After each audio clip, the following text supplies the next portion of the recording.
রমজানের প্রস্তুতি নেওয়া সবারই দরকার।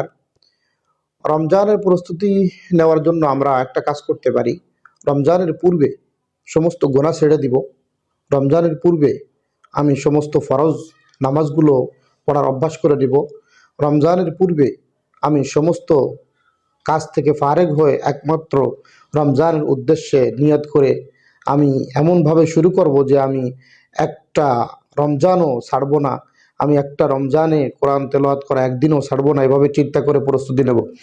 যখন পুরাপুরি একজন মানুষ রমজানের জন্য প্রস্তুতি নিতে পারবে, সে প্রথম দশক অর্থাৎ রহমত রহমতের দশক, প্রথম দশক রহমতের 10 দিন আলহামদুলিল্লাহ আশা করা যায় সে ঠিকমতো আদায় করতে পারবে, ঠিকমতো ইবাদত করতে পারবে।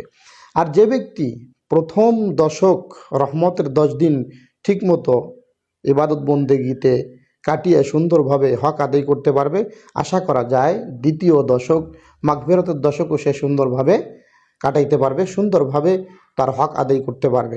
আর যখন সে দ্বিতীয় দশক ঠিকমতো মাগফিরাতের দশক কাটাইতে পারবে, এটার হক আদায় করতে পারবে, তখন আশা করা যায় সে নাজাতের শেষ দশক, তৃতীয় দশক অর্থাৎ শেষ দশক, নাজাতের যে 10 দিন আছে এই 10 দিনও সুন্দরভাবে সে হক আদায় করতে পারবে, কাটাইতে পারবে। আর যখন সে পুরা রমজান পারবে, তো ঈদের দিন সহকারে পুরাটা তার সুন্দরভাবে আদায় করার জন্য আল্লাহ পাক সহজ করে দেবেন। আর যে পুরা রমজানে একটা নিয়মের পরে চলে আসবে, আশা করা যায় ইনশাল্লাহ পুরা বছরই সে ঈমান আমলের সাথে কাটাইতে পারবে। আল্লাহ আমাদের সবাইকে তৌফিক দান করেন। আসসালামু আলাইকুম।